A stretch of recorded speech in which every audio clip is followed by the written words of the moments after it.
কি গো, এই গরমে বাড়ি বসে থাকতে থাকতে তো দম বন্ধ হয়ে আসছে।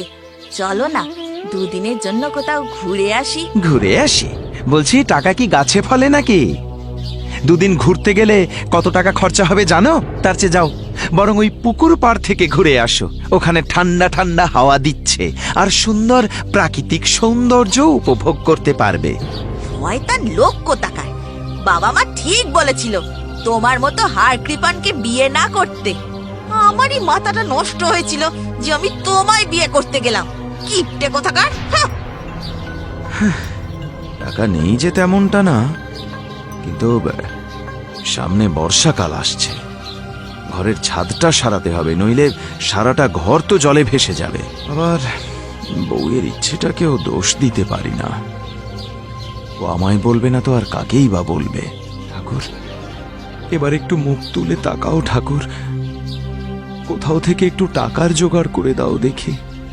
খেদা, এই খেদা, একটু আমার ঘরে আয় তো বাবা। তোদের তিন ভাইয়ের সঙ্গে আমার কিছু কথা আছে, একটু আয়। আচ্ছা বাবা, আসছি এক্ষুনি। শোন বাবা, তোদের সকলেরই আশা করি মনে আছে যে আগামী বুধবার তোদের মায়ের মৃত্যুবার্ষিকী। হ্যাঁ বাবা, সেই অভিশপ্ত দিন কি আর ভুলতে পারি? সত্যি এই দিনটা জীবনে কোনোদিনও ভুলতে পারবো না। তোর মায়ের একটা ইচ্ছে ছিল সপরিবারে ঘুরতে যাওয়ার, কিন্তু আমি সেই ইচ্ছে পূরণ করতে পারিনি। তাই তোদের মায়ের মৃত্যুবার্ষিকী উপলক্ষে আমি তোদের তিন ভাইকে কিছু টাকা দিতে চাই, যে টাকা দিয়ে তোরা তোদের বউয়ের সঙ্গে বাইরে কোথাও ঘুরে আয়। সে কি বলছো বাবা? তোমাকে একা রেখে আমরা তিন ভাই চলে যাব কি করে? না না না, আমরা এটা করতে পারবো না বাবা। হ্যাঁ বাবা, তিন ভাই তিন বউ একসাথে বেরিয়ে যাব আর তুমি বাড়িতে একা পড়ে থাকবে, সেটা হয় না। আমার বাতের যা ব্যথা, আমার পক্ষে যাওয়া সম্ভব নয়। আমার জন্য চিন্তা করিস না, আমি একা কোথায়? আমার সঙ্গে তো হরি থাকবে। হরি যেমন রান্না বান্না করে, আমার দেখাশোনা করে, সেটাই করবে। যা, তোরা সকলে নিশ্চিন্তে ঘুরে আয়। এটাকে শুধু ঘোরা মনে করিস না বাবা, তোদের মায়ের শেষ ইচ্ছে পূরণ করছিস ভেবেই ঘুরে আয়। যা। ঠিক আছে বাবা, তাই হবে। হ্যাঁ বাবা, আমরা তিন ভাই রাজি। ঠিক আছে, তাহলে আমার থেকে সন্ধেবেলায় টাকাটা নিয়ে নিস। আর শোন, এই টাকা যদি কেউ অন্য খাতে খরচা করে, বৌমাদের ভালো করে না ঘুরিয়ে আনিস, তাহলে কিন্তু আমি তোদের সব কটাকে শাস্তি দেব। আমি বৌমাদের থেকে সব খবর নেব, কিন্তু মনে রাখিস।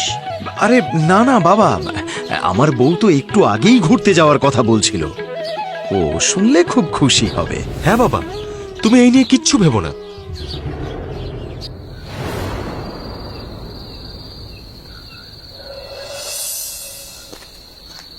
বাবা তো অনেকগুলো টাকা দিল, এই টাকা দিয়ে ঘুরে এলে ঘুরে আসার পরেও অনেক টাকা বেঁচে যাবে।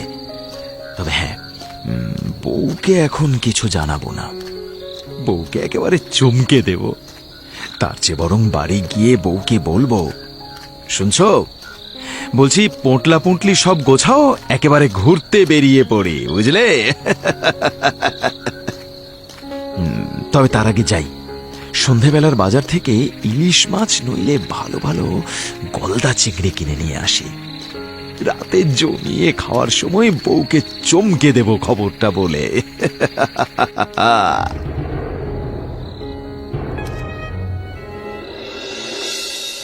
দাদা, গলদা চিংড়ি কত করে? 300 টাকা। আচ্ছা, আমাকে তাহলে 1 কিলো দিয়ে দাও। ঠিক আছে, দাঁড়াও দিচ্ছি।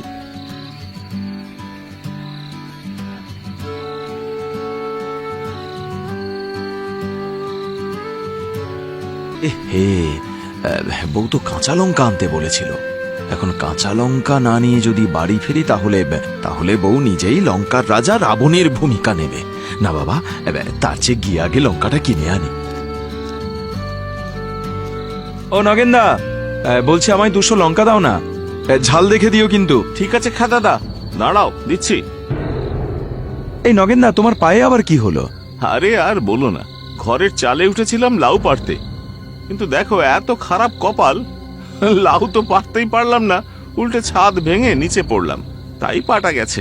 সে কি গো, আমাদের গ্রামের হাসপাতালে তুমি দেখাওনি? হ্যাঁ গো, দেখিয়েছিলাম দাদা, ওরাই তো এইসব কাপড় টাপড় বেঁধে দিল, বললো পায়ের নাকি কি একটা ভেঙে গেছে। তো তাহলে এর মধ্যে তুমি আবার বাজারে এসেছো কেন? তোমার তো এখন পা সোজা করে শুয়ে থাকা উচিত। ও দাদা, এসব কি বলছো? বাজারে না এলে খাবো কি? গ্রামের হাসপাতাল থেকে তো বলে দিল 2 সপ্তাহ বাড়ির বাইরে পা রাখা যাবে না, সম্পূর্ণ নাকি শুয়ে থাকতে হবে। আমরা গরিব চাষাভুষো মানুষ, 2 সপ্তাহ শুয়ে থাকলে তো এমনি না খেতে পেয়ে মরে যাবো গো। তাই তারপর থেকে যে কদিন বেরোতে পারি বেরোই। আরে না না, তুমি ভুল করছো। এই অবস্থায় তুমি যদি পায়ে জোর দিয়ে হাঁটা চলা করো তাহলে তোমার পা ভাঙার কোনোদিনও জোড়া লাগবে না, আর কোনোদিনও তুমি নিজের পায়ে দাঁড়াতে পারবে না নগেনদা। শোনো, তোমায় বরং আমি একটা কথা বলি। আমি তোমায় এখন 2000 টাকা দিচ্ছি, সংসার চালানোর জন্য এই টাকাটা তুমি রাখো। এখন 2 সপ্তাহ বাড়িতে বিশ্রাম করো, এই টাকায় তোমার নিশ্চয়ই 2 সপ্তাহ চলে যাবে। ও দাদা, তুমি কি আমার সঙ্গে রসিকতা করছো নাকি? হ্যাঁ, আমি তো ভাবতেই পারছি না যে কেউ এরকম রসিকতাও করে। আরে না না নগেনদা, আমি রসিকতা করতে যাব কেন? আর তাছাড়া এটা কি রসিকতা করার সময়? এখন সময় তোমার বিশ্রাম নেওয়ার জন্য। এই যে এই নাও। আর এখন গরুর গাড়ি করে সব সবজি নিয়ে বাড়ি ফিরে যাও, বুঝলে? তুমি আমায় এতগুলো টাকা দিলে এমনি এমনি? সত্যি সত্যি দাদা, তুমি মানুষ না, তুমি ভগবান। আমি ভাবতেও পারিনি তুমি আমার বিপদের দিনে এত বড় সাহায্য করবে। তুমি মানুষের বিপদে ঝাঁপিয়ে পড়ো, এ কথা গ্রামের লোকদের মুখে অনেক শুনেছিলাম, আজ সাক্ষাৎ করলাম। আরে আবার এসব কথা বলে? আরে আমরা মানুষ হয়ে যদি একে অপরের বিপদে সাহায্য না করি তাহলে কি ওই জঙ্গলের জন্তু জানোয়ার এসে আমাদের পাশে দাঁড়াবে? নিশ্চয়ই অনেক ব্যথা করছে। যাও তাড়াতাড়ি তুমি বাড়ি ফিরে যাও, যাও নগেনদা, আর একদম দাঁড়িও না। আর বলছি, কোনো কিছুর দরকার হলে তুমি আমাকে খবর দিও। দাদা, আমি ঠিক সময় মতো তোমার এই টাকা ফেরত দিয়ে দেব, বিশ্বাস রাখো। ঈশ্বর তোমার মঙ্গল করবেন, দেখো ঈশ্বর তোমার অবশ্যই মঙ্গল করবেন। এই আশীর্বাদটুকুই করো নগেনদা।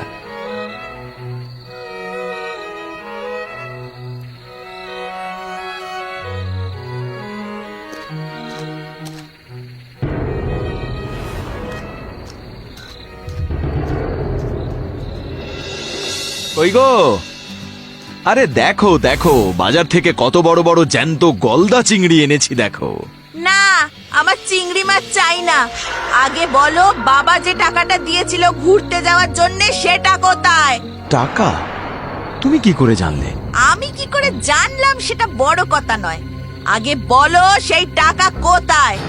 সেই টাকা দিয়ে আমরা ঘুরতে যাচ্ছি না কেন? তুমি জানো একটু আগেই বড়দা বৌদিকে নিয়ে ঘুরতে গেল, কত পোটলা পুটলি নিয়ে গরুর গাড়ি করে এই মাত্র বেরিয়ে গেল, আর আমি শুধু দিন রাত ঘরে পচে মরছি। ও এই সামান্য ব্যাপার। চলো, কালকেই তোমাকে আমি নদীর পাড়ের ওই 108টা শিব মন্দির থেকে ঘুরিয়ে নিয়ে আসবো। কি? বড়দার বৌদি 5 দিনের জন্য ঘুরতে গেল?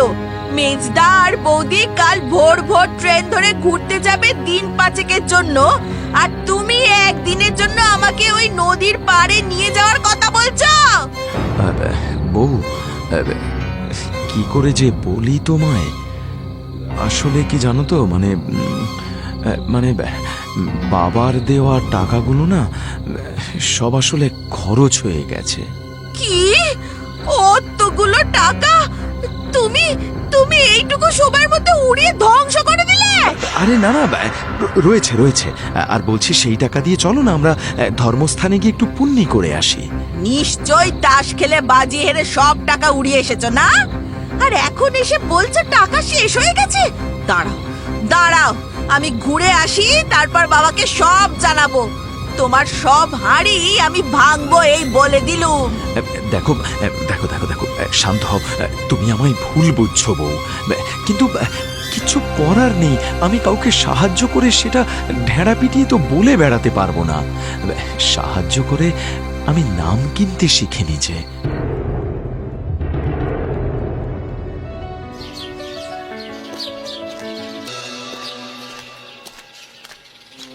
বলছি, কি ব্যাপার ভাই, মন্দির আজকে বন্ধ কেন? আজকে জমিদার বাবু আসবে মন্দিরে, তাই সাধারণ মানুষের জন্য দর্শন বন্ধ আছে। ও বাবা, তাই নাকি? যা, বলছি বউ, চলো তাহলে ফিরে যাই। দর্শন তো আর আমাদের কপালে নেই। আরে তুমি তুমি এখানে? আগে আমি এসেছিলাম আমার বউকে নিয়ে মন্দির দর্শনে, কিন্তু জানতে পারি যে মন্দির বন্ধ আছে, তাই ফিরে যাচ্ছি আর কি। ফিরে যাবার কোনো প্রশ্নই আসে না। আরে তুমি আমার সঙ্গে মন্দির দর্শনে ঢুকবে? না না, তা হয় না। আপনি হলেন জমিদার মানুষ, আপনার মতো মানুষের সঙ্গে আমার মতো সাধারণ মানুষ ঢুকবে? ছি ছি ছি, না না, এটা হয় না। হ্যাঁ হ্যাঁ, আমি জমিদার ঠিকই, কিন্তু তুমি সাধারণ, এটা তো ঠিক কথা নয়। আর আপনি নিশ্চয়ই ওনার বউ। আগে হ্যাঁ জমিদার বাবু। ভাগ্য করে এমন একজন বর পেয়েছেন, বুঝলেন, যার মন এত বড় যে চেনে না সে জানে না। ওর মন কত বড় আপনি জানেন? আমাকে চেনে না জানে না, তাও কালকে রাতে কতগুলো টাকা দিয়ে সাহায্য করলো। তা কিনা আমি শুধুমাত্র বিপদে পড়েছি তাই? শোনো শোনো, এবার তোমায় একটা সত্যি কথা বলি। আসলে আমি সব গ্রাম ঘুরে ঘুরে সাধারণ প্রজার পরীক্ষা নিচ্ছিলাম। আমি দেখতে চাইছিলাম আমাদের রাজ্যে এমন কে আছে যে সাধারণ মানুষের বিপদে ঝাঁপিয়ে পড়তে পারে। বহুদিন ধরেই এই খোঁজ চালানোর পর অবশেষে কালকে তোমার সঙ্গে দেখা হওয়ার পর আমার এই খোঁজ শেষ হলো। তাই আমি আজকে মন্দিরে পুজো দিতে এসেছিলাম, আর একটু পরেই তোমার বাড়িতে লোক পাঠাতাম খবর দিতে। কিসের খবর জমিদার বাবু? আমি তোমায় আমার নায়েব করতে চাই। এ যে আমার পরম সৌভাগ্য জমিদার বাবু। তোমার মতো সৎ আর মানুষের পাশে দাঁড়ানোর মতো একজন মানুষকে আমার পাশে খুব দরকার। আশা করি তুমি না বলবে না। হ্যাঁ হ্যাঁ, চলুন চলুন, তাই হবে। তাহলে আর দেরি কিসের? চলো চলো, মহাদেবের দর্শন করে সকলে মিলে জমিদার বাড়িতে ফিরে যাই।